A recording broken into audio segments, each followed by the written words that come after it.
Thwoomp! Thwoomp! 2 hot dogs wrapped in silver foil shot into the air. "Quick, catch 'em!" Kate Hopkins called to her cousin Mike Walsh.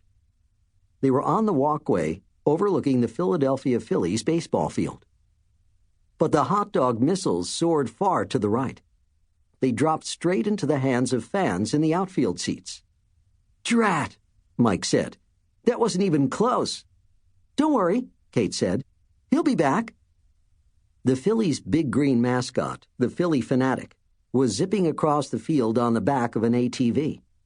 He wore a red and white Phillies jersey with a star on the back instead of a number.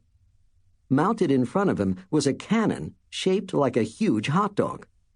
As the Phillie Phanatic zoomed by the third base line, he aimed the hot dog launcher at the crowd. Thwoomp! Thwoomp! More hot dogs shot into the upper deck. Mike and Kate were visiting Philadelphia for a big 4th of July weekend series between the Phillies and the Mets. Kate's mom was a sports reporter, and she often took Kate and Mike with her when she traveled for work. Her friend Carol, who worked for the Phillies, had gotten them tickets for all 3 games. The Phillie Phanatic's ATV circled around first base. "Try waving your flags," Carol told them. "Maybe that will get his attention." With the 4th of July just 2 days away, the Phillies had given small American flags to all the fans at the ballpark. Mike and Kate waved their flags high in the air. "Over here! Over here!" they yelled. Finally, the Phanatic drove Mike and Kate's way. "This is it," Mike said. He handed his flag to Kate's mom and got ready. The Phanatic stopped. He aimed his hot dog launcher right at Mike and Kate. He pulled the trigger twice. Thwoomp! Thwoomp! 2 foil-wrapped hot dogs flew straight for Kate and Mike. They stretched up on their toes to grab them, but the hot dogs sailed right over their heads. Behind them, 2 fans caught the hot dogs. They ripped off the foil and took huge bites. Meanwhile, the Phanatic's ATV zipped off the field as the players returned. The 7th inning was just about to start. The game was tied. "Sorry, guys," Carol said. "Let's head back to our seats for the rest of the game. The Phillies only have 3 innings to break this tie." Before they had gone very far, Kate tugged Mike's T-shirt. She pointed to a man in a colonial costume near one of the food stands. A small group of fans crowded around him. "Look," she said, "it's Benjamin Franklin." Mike's eyes grew wide. "Really?" he asked. "Maybe he could give me some pointers for my history class." "It's not the real Ben Franklin, goofball," Kate said. "He'd be over 300 years old. That man is an actor." "I knew that," Mike said, rolling his eyes. He and Kate wormed their way to the front of the group just in time to see Ben hold up a kite and a shiny brass key. "Does anyone know what I did with these?" Ben asked the group. Kate waved her baseball cap. "I know," she said. "You proved storm clouds have an electrical charge." "Exactly." Ben Franklin nodded. "I also invented a lightning rod, a stove, and lots of other things.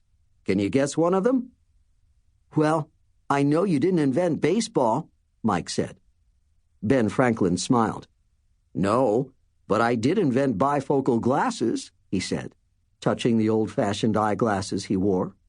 "They help me see both far away and close up. Maybe those umpires from yesterday's game could have used a pair." The Phillies fans laughed. "Now, if you'll excuse me," Ben said, "I have to go fly a kite." The crowd clapped and drifted away. By the time Mike and Kate made it back to their seats, the game had started up again.